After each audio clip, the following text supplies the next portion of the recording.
Imagine waking up tomorrow. Your family still exists. The house is still there. The photographs still exist. Birthdays still happen. Life carries on. The only difference is that you're no longer part of it. No funeral, no final conversation, no clear ending, just a quiet absence. And for many people, that's harder to understand than death. People often assume estrangement is simply losing contact, but ask someone who's lived through it, and they'll describe something much stranger. It can feel as though you've been removed from the map of your own life, almost as if everyone else received the same story. Except you. Why does this hurt so deeply?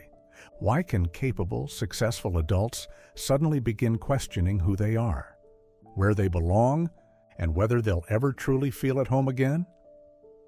To answer that, we need to look at something most of us never notice. Long before we understand psychology, or relationships, or even ourselves, we're already learning. Not through lectures, not through advice, through experience. Every interaction quietly answers questions we never asked aloud. Am I safe? Do people stay? Can I make mistakes without losing love? Can I disagree and still belong? Without realizing it, those answers become our first internal map, not a map of roads, a map of people who feel safe, who feels dangerous, what love looks like, whether conflict ends in repair or rejection. Every family begins sketching that map. Some maps are clear, others become confusing. Most people think family is just one relationship among many. Psychologically, it's closer to an operating system. It quietly shapes how every future relationship is interpreted.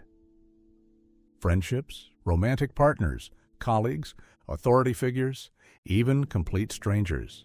The software underneath changes how everything else runs. Now imagine discovering that the map you've trusted your whole life doesn't match reality. The places marked safe weren't always safe. The routes you believed would lead back home no longer exist. No wonder people often describe estrangement as feeling lost. They're not simply missing people, they're rebuilding their orientation. One question appears again and again. If my own family couldn't accept me, why would anyone else? Notice how quickly the mind changes the story. My family rejected me becomes, I must be rejectable. Those two ideas are completely different, but pain has a habit of quietly rewriting the evidence. This also explains one of estrangement's biggest contradictions. People often feel relief and grief at exactly the same time. They may feel safer, yet lonelier. They may not always want the relationship back, yet they mourn the family they had and they hoped it would become. Both feelings can exist together. Neither cancels the other out. Recovery rarely happens through one dramatic breakthrough.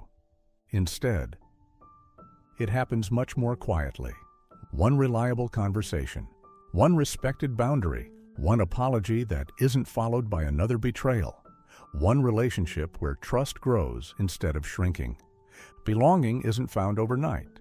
It's built. Sometimes that rebuilding starts with a friend, sometimes a neighbor, a partner, a mentor, a support group, sometimes just one person who consistently proves, I am safe. Over time, small moments begin replacing old expectations. A different map slowly emerges.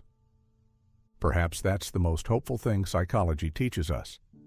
Belonging isn't a place. It isn't a surname. It isn't guaranteed by biology. It's an experience.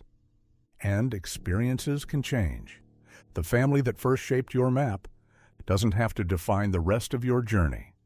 The path ahead may not lead back, but it can still lead home.